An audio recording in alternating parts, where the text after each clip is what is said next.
Hi everyone, I just wanted to do a quick little video showcasing a program that I wrote for the Casio ClassPad 2 CAS calculator.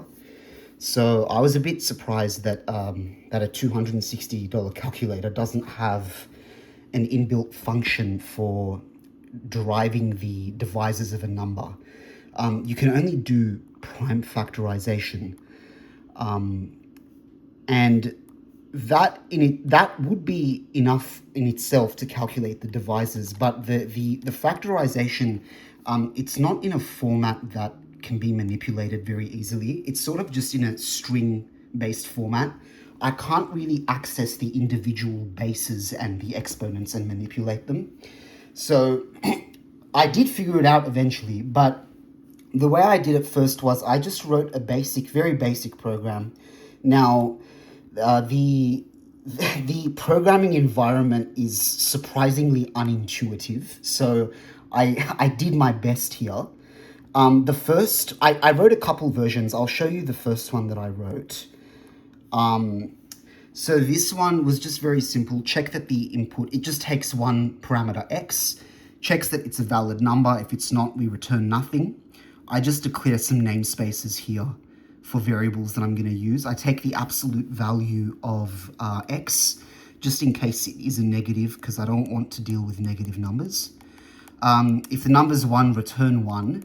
Now, if it's prime, we don't need to do anything because we already know that a prime number only has itself and 1 as divisors.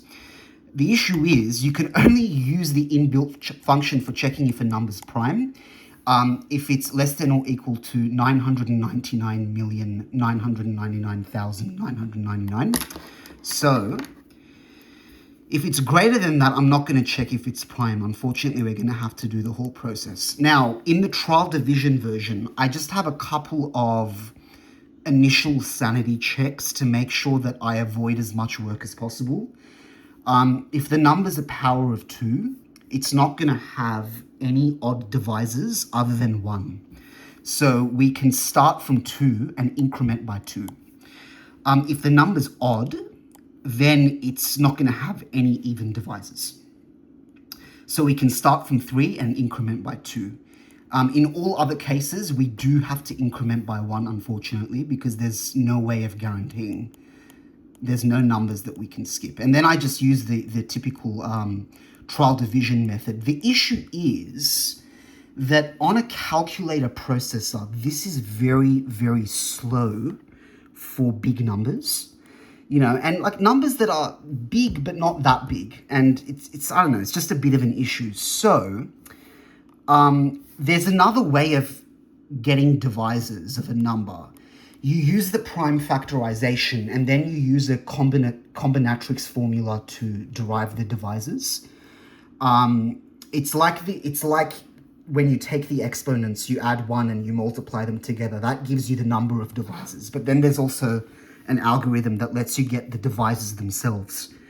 So what I did was, I'll show you my initial sort of way. So there's the way I did it where I used my own algorithm to get both the prime factorization and the divisors. So for the prime factorization, it's fairly simple and efficient because you check 2, you check 3, and then because of the structure of prime numbers, you can actually start at 5, increment by 6 each time, right? Not 1 or 2 or 3, 6. You go up by 6.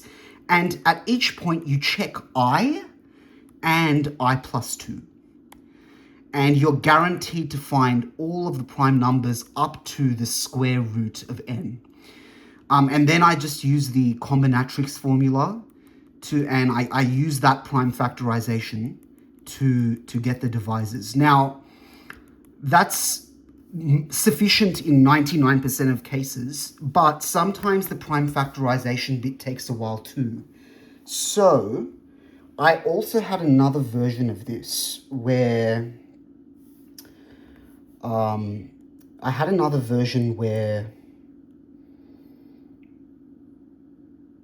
I used I used string passing methods to use the operating system's inbuilt prime factorization. So I use the expression to string function, turn the factorization into a string, look for the C dot or multiplication symbols, separate the strings based on that, and then I look for the power symbols, which look like this, right? The exponent symbol, right? I split the strings based on that, and then I put them all back together. I convert them back to expressions or integers, and then I sort of put it in a way that Mathematica does it, where you have an array of arrays, and the first element is the base and the second element is the exponent. And then from there, I just use the same combinatorics formula. So this is what I ended up with in the end. Take a look here. So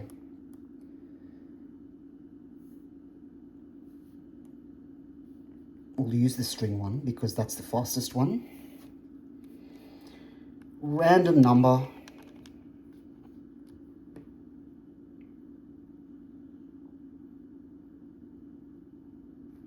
Not bad. Still a bit slow, but not bad. And I think that's pretty much as fast as you're going to get it with this. Some numbers are obviously a lot quicker. It really just depends on the number of steps involved in the calculation. Odd numbers are probably going to be a bit faster. I'm still trying to determine what that cutoff is, where, at what point the number of steps starts to build overhead. I want to eliminate as much of that as possible. So I will probably work on this some other time. I'm gonna release this program soon. If you find it useful, I'm glad, because I haven't seen one that does it well yet. I haven't seen any programs that does this very basic thing well. So I'll probably upload this at some point so you guys can use it as well. All right, thank you, bye.